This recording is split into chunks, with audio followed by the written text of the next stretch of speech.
proceso penal. ¿Sí? A pesar de que uno creería que es una subetapa muy pequeña, un acto procesal muy pequeño, la práctica de las pruebas puede llevar incluso más de un año, si son muchas pruebas. Pero hay etapas probatorias que pueden durar un día. Piensen, por ejemplo, en un delito de lesiones personales en accidente de tránsito. Entonces, un policía, un croquis, el señor que vende dulces, que vio el carro chocando, y ya. ¿Sí? Un juicio muy sencillo, incluso puede llevar una mañana o un día. Pero normalmente los juicios y la práctica de las pruebas es muy complejo y se demora muchísimo. Entonces, ¿en qué consiste el debate probatorio? En un método para conocer la verdad. Recuerden que el proceso penal es un proceso de conocimiento que le llevan las partes al juez a través de la práctica de las pruebas. El juez en este momento, al inicio de la práctica de las pruebas, es totalmente ignorante y son las partes en un debate dialéctico las que le llevan el conocimiento al juez. Entonces, ¿cuál es el método de ese proceso de conocimiento? El examen cruzado de testigos. Así se llama el método. Es un método de debate dialéctico porque solo caben dos partes, fiscalía y defensa. Nadie más puede hacer preguntas. Excepcionalmente el código mete al Ministerio Público.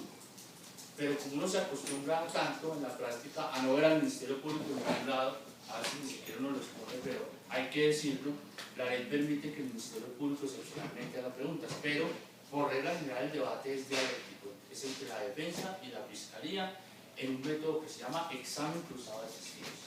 Entonces, para esto es importante tener en cuenta la diferencia. Les voy a hacer una pregunta porque no me acuerdo. Nosotros vimos la diferencia entre elementos materiales probatorios y medios probatorios.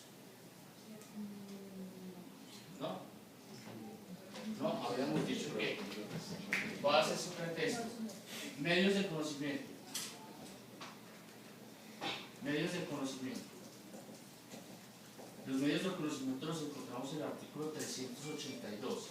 ¿Y qué dice este artículo? Que son medios de conocimiento. Por un lado, los elementos materiales probatorios, la evidencia física y la información legalmente obtenida. Por un lado, ¿sí? Son medios de conocimiento. Por un lado, los elementos materiales probatorios, la evidencia física y la información legalmente obtenida. Y por el otro lado, los medios probatorios. ¿Cuáles son los medios probatorios? Testimonio, documento, dictamen pericial e inspección judicial. Yo creo que esto ya lo vimos. ¿Sí? Entonces son dos cosas diferentes y se diferencian ¿por qué? Por el momento en que se produce. Recuerden que el elemento material probatorio se obtiene principalmente en la etapa de indagación preliminar o en la etapa de investigación, ¿sí? Y se convierte en prueba cuando surge un proceso de autenticación y de introducción al juicio oral. Es decir, cuando se practican en el juicio oral, se convierten en prueba, ¿sí? En medios probatorios. Eso es importante que lo tengan en cuenta. Por eso siempre hemos dicho que el código siempre habla de elementos materiales probatorios cuando habla en etapas anteriores al juicio, pero cuando llegan al juicio esos elementos materiales probatorios se convierten en prueba. Y ya vamos a ver la forma de convertir en prueba esos elementos materiales probatorios. Entonces, hablemos de medios probatorios porque ya estamos en el juicio, ¿sí? Y voy a graficar los medios probatorios de la siguiente manera. Documento. Dictamen pericial.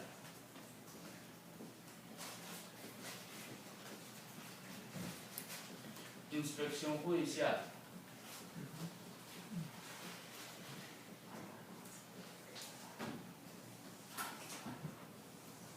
Y en la mitad, la prueba testimonial, el testimonio.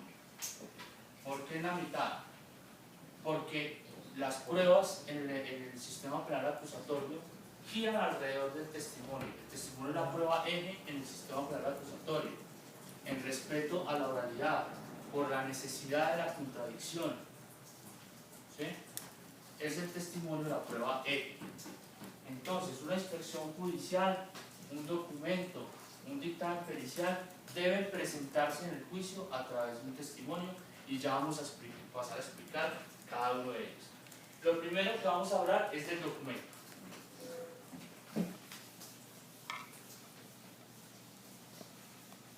¿Qué es documento según el Código de Procedimiento Penal?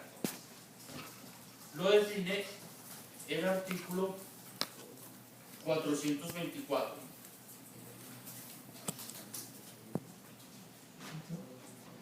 El artículo 424 nos define qué son documentos. Entonces trae un listado que no es una lista cerrada, sino una lista abierta de ejemplos de documentos. ¿Sí? Pues para nosotros el ejemplo más claro de un documento es lo que está, digamos, en su forma, en una hoja.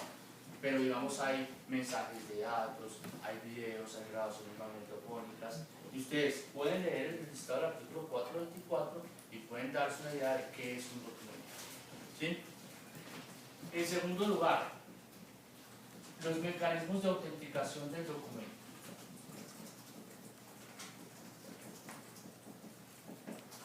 ¿Qué es la autenticidad de un documento? Es la relación que debe existir entre el documento y su autor.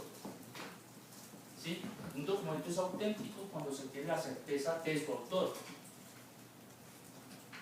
Por tanto, los mecanismos de autenticación dentro del juicio oral se traducen al testimonio de la persona que suscribió el documento, la persona que lo elaboró o la persona que ayudó a su recolección. ¿Sí?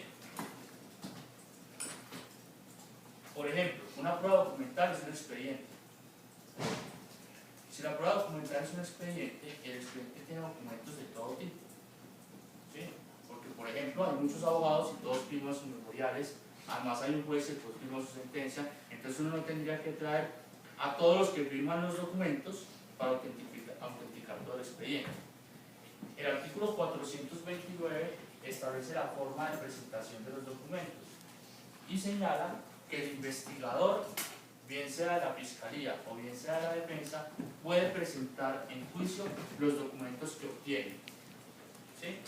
Que es muy importante, que el investigador tiene que dar fe que la fuente de todos los documentos es la fuente principal.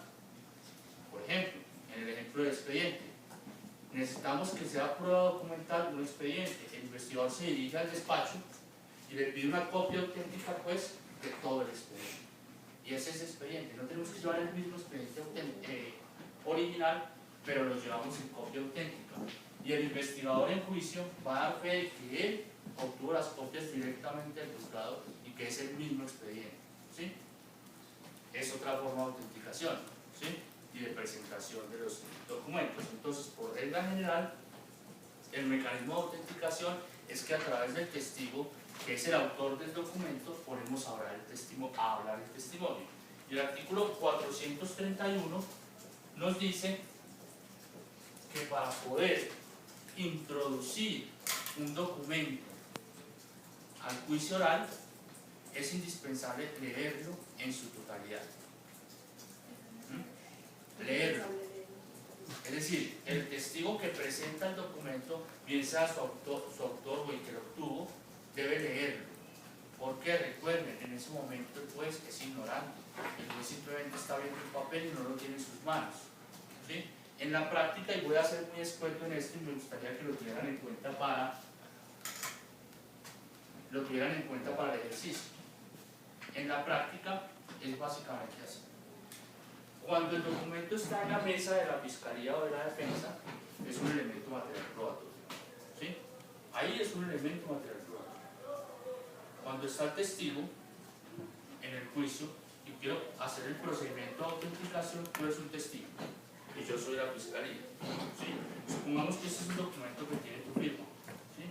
Entonces, siempre permiso al juez. Señor juez, permiso para acercarme al testigo y ponerle de presente un documento. Por favor, proceda. Señor testigo, ¿qué tiene en sus manos? uno normal, un documento. Reconoce ese documento. ¿Por qué lo reconoce? Está su firma ahí, reconoce su firma en ese documento. Por favor, déle lectura íntegra a ese documento. Y lo lee. Y lo lee. ¿Sí? Y sobre. Él es el testigo, él es el testigo. Normalmente el testigo que presenta un documento es el testigo de acreditación. Más adelante vamos a ver las clases de testigo. Pero es básicamente esa la forma de autenticar e introducir un documento. Autenticarlo porque yo le estoy diciendo al juez que ese es el autor del documento. ¿Sí? Y además introducirlo porque